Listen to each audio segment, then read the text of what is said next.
Hola fascinantes de la historia y la arquitectura, bienvenidos una vez más a Vestigios del Tiempo. El día de hoy les vengo con un tema muy especial que durante mis estudios me fascinó y es la Villa Adriana.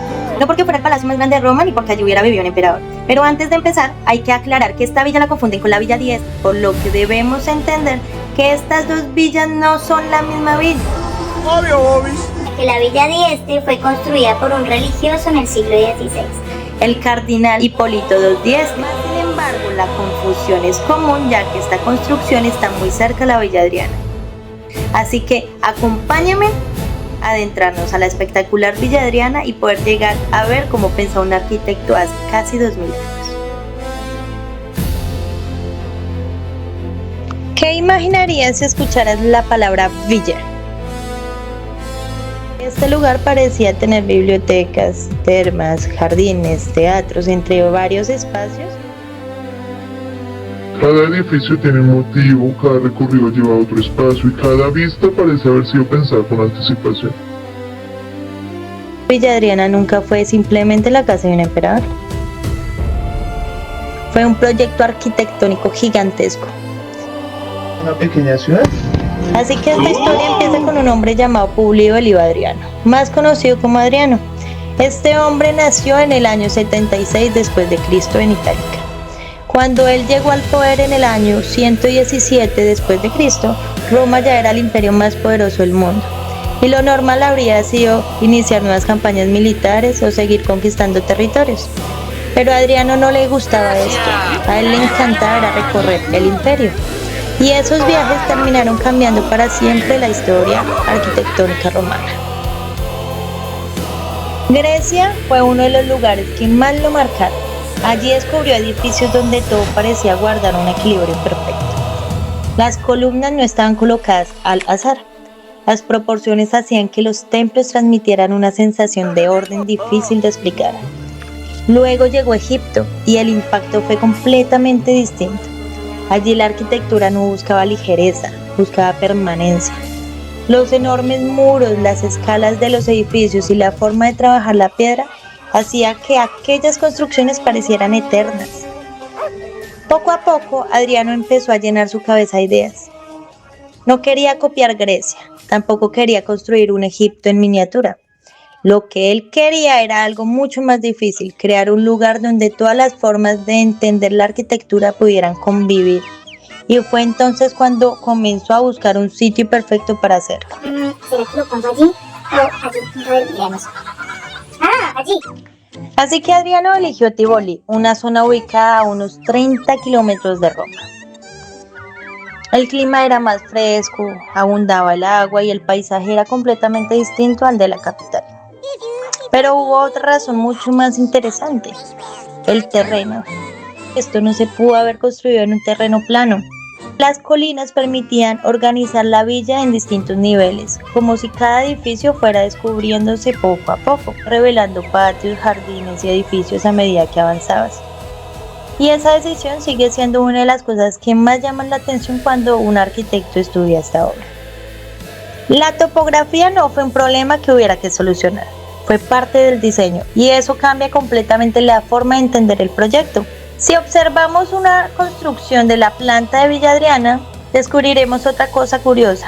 No existe un gran eje central como ocurre en muchos complejos monumentales. Tampoco encontramos una composición completamente simétrica. Cada edificio parece ocupar un lugar donde realmente tenía sentido construirlo. Algunos se orientan buscando las mejores vistas. Otros aprovechan la pendiente para crear terrazas naturales y los espacios abiertos terminan conectando todo el conjunto como si el paisaje también hubiera sido parte del diseño. Esa libertad hace que Villa Adriana resulte muy diferente a otras obras romanas. Aquí no estamos viendo una ciudad organizada con la rigidez y un comportamiento militar. Estamos viendo un proyecto que se adapta constantemente al terreno. Y eso también explica la enorme variedad de las formas que aparecen a lo largo de la villa. Hay edificios completamente rectangulares, otros utilizan plantas circulares. Algunos combinan ambas geometrías en un mismo espacio. Para un arquitecto esto dice mucho, porque cada geometría transmite una sensación diferente. Los espacios rectangulares se organizan, marcan una dirección, hacen que el recorrido sea más claro. En cambio, las plantas circulares generan una experiencia completamente distinta.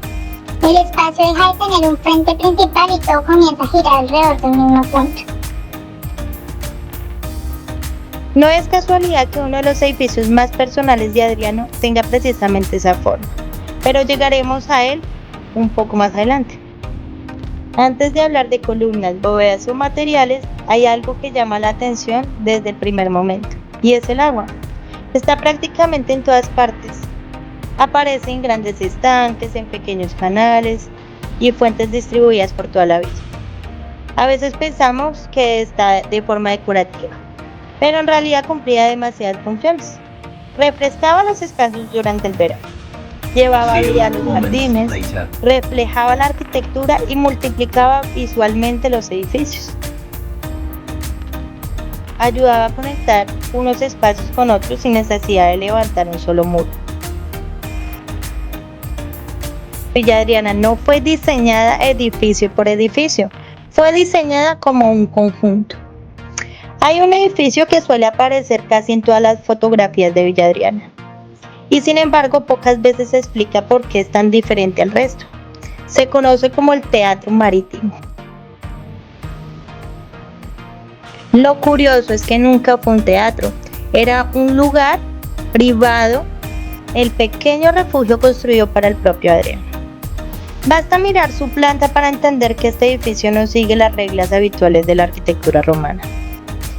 Mientras la mayoría de las villas de la época se organizaban mediante patios rectangulares y largas galerías, aquí todo gira alrededor de un círculo. En arquitectura, cambiar la geometría de una planta significa cambiar por completo la forma en que una persona experimenta el espacio. Un edificio rectangular suele dirigir el recorrido de manera muy clara. Tiene un principio y un final, y una dirección dominante. El teatro marítimo hace exactamente lo contrario.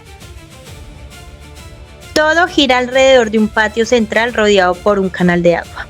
La circulación se vuelve continua, más pausada, más íntima. Esa sensación no aparece por casualidad. Nace directamente de la geometría del edificio. El agua también cumple un papel mucho más importante de lo que parece.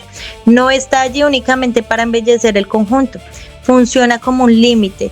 En lugar de levantar grandes muros para separar al emperador del resto de la villa, los arquitectos utilizaron un recurso mucho más elegante. Un estrecho canal rodea toda la isla central y obliga a cruzar un pequeño puente para entrar. Es una separación física pero también psicológica. Desde el momento en que cruzabas este puente, sabías que estabas entrando a un espacio completamente diferente. Y aquí aparece otra decisión que me parece brillante. Las columnas que rodean el pórtico no fueron elegidas únicamente por razones estructurales.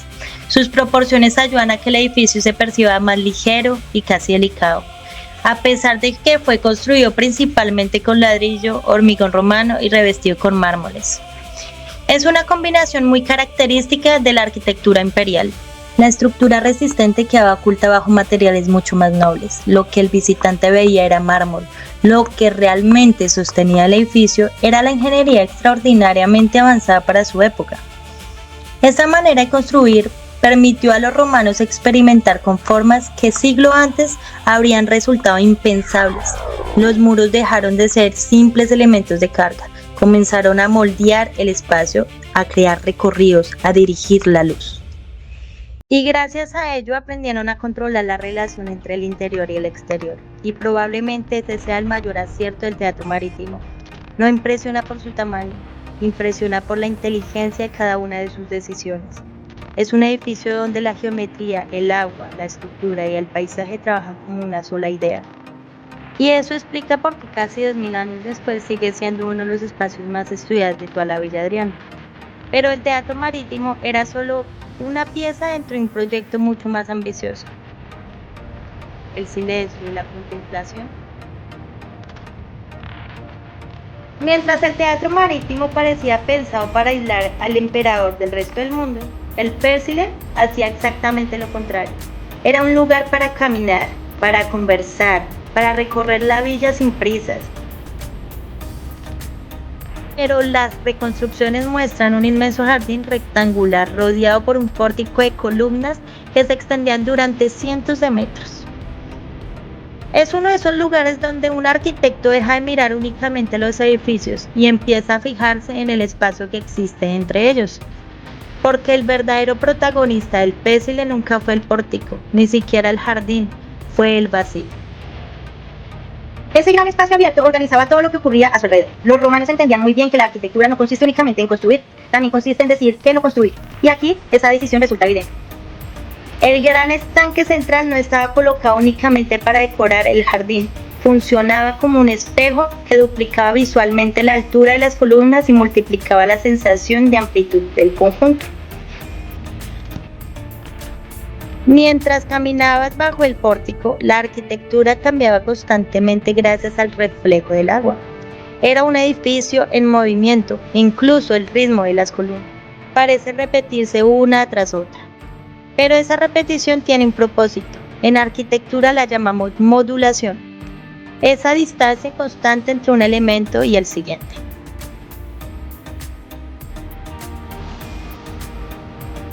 Gracias a esa modulación, el recorrido se vuelve ordenado. El ojo encuentra un patrón, el cuerpo también, y sin darte cuenta comienzas a caminar siguiendo ese mismo ritmo. Es un recurso que todavía sigue utilizándose en museos, universidades y edificios públicos. Cambian los materiales, cambian las formas, pero la idea sigue siendo exactamente la misma. El Pésile demuestra que los romanos no diseñaban únicamente edificios, diseñaban la manera en que las personas los recorrían. Y precisamente cuando uno cree haber entendido cómo funcionaba Villa Adriana, aparece el lugar más famoso de todo el conjunto, el Canopo. Seguramente has visto este lugar alguna vez, aunque no sepas el nombre. En esta imagen que tengo de Villa Adriana, te muestro un largo estanque rodeado por columnas y esculturas que parece extenderse hasta un edificio situado al fondo. Pero lo interesante no es el estanque. Lo interesante es cómo fue construido todo lo que ocurre alrededor de él.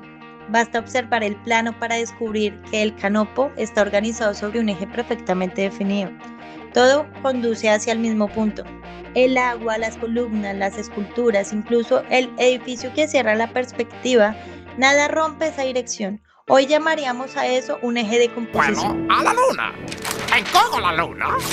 Luego tomo la luna. Y cuando esté en el inodoro... Entramos y nuestros ojos avanzan automáticamente hasta el final del estanque.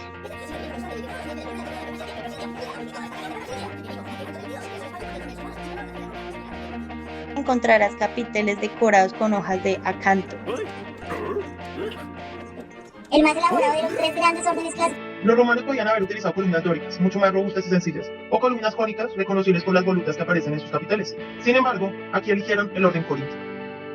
El orden corintio estaba asociado al lujo, al refinamiento y al prestigio. Sobre ellas descansa un entablamiento perfectamente proporcionado.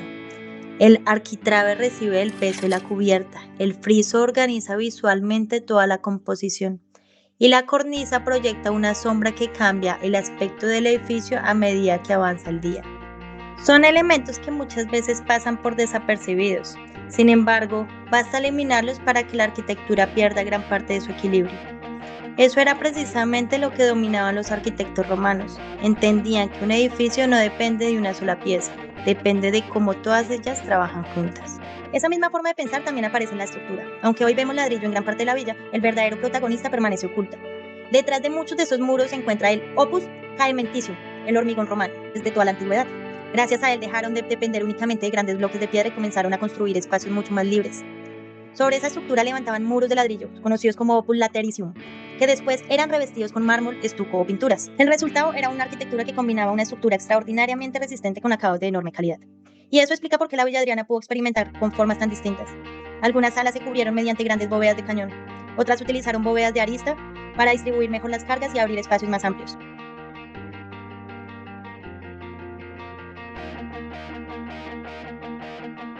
En determinados edificios comenzaron incluso a aparecer cúpulas que transformaban por completo la percepción del interior. Y lo interesante es que todas estas soluciones estructurales nunca fueron un simple ejercicio de ingeniería, siempre estaban al servicio del espacio. La estructura permitía eliminar columnas donde ya no eran necesarias, La luz penetraba con mayor facilidad, los recursos se volvían más fluidos. Limonada. La arquitectura empezaba a sentirse mucho más ligera de lo que realmente era, y quizás ese sea uno de los mayores logros de la Villa Adriana. Cada decisión técnica terminaba convirtiéndose también en una decisión espacial. Nada fue elegido únicamente porque pudiera construirse. Todo fue elegido porque mejoraba la forma en que las personas experimentaban aquel lugar. 2000 años después, Muchos arquitectos siguen llegando hasta estas ruinas buscando exactamente eso. No vienen únicamente a estudiar edificios antiguos, vienen a entender cómo una idea terminó convirtiéndose en una obra capaz de seguir enseñando arquitectura 20 siglos después. con el paso del tiempo, Villa Adriana dejó de ser únicamente la residencia de un emperador. Terminó convirtiéndose en un auténtico laboratorio de arquitectura. No existe una fórmula que se repita una y otra vez.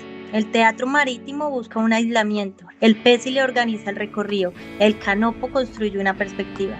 Las termas aprovechan el calor, el agua y la circulación del aire para crear espacios mucho más confortables de lo que uno imaginaría para el siglo II. Incluso la orientación de muchos edificios parecen responder al recorrido del sol. Es precisamente esa capacidad para combinar técnicas, funcionalidad y belleza lo que convierte a Villa Adriana en una obra excepcional. Y sin embargo, como ocurrió con tantas construcciones de la antigüedad, el tiempo terminó imponiéndose.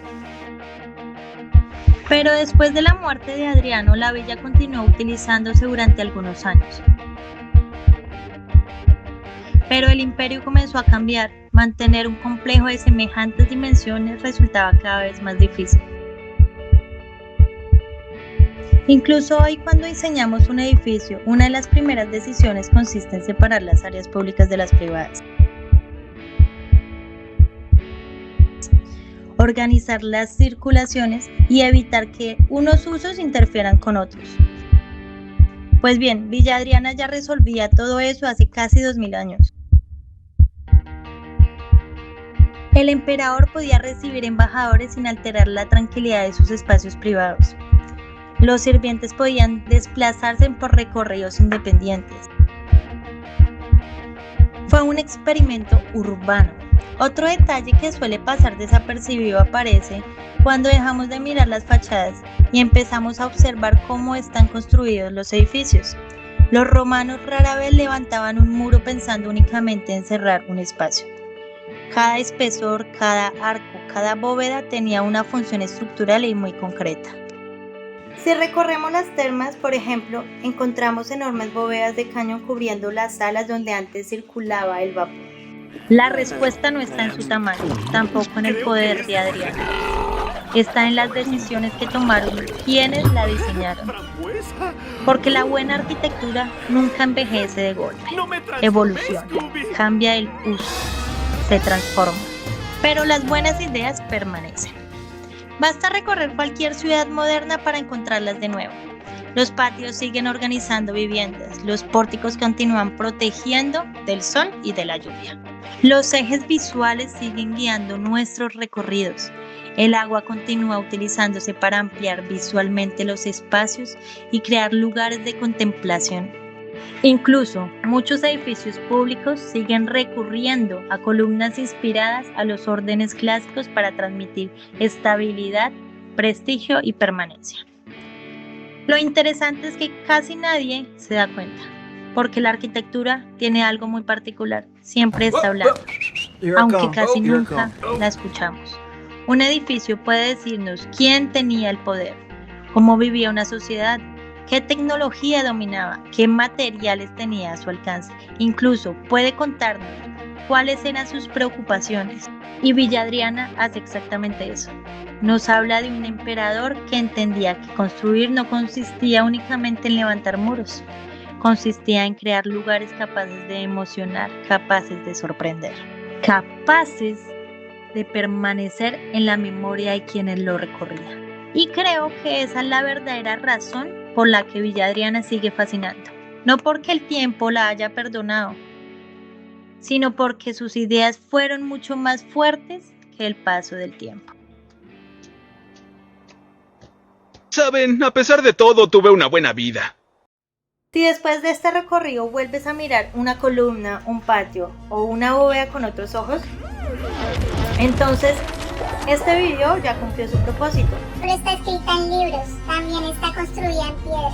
Ahora cuéntenme, ¿qué obra te gustaría que analizáramos en el próximo episodio de Vestigios del Tiempo?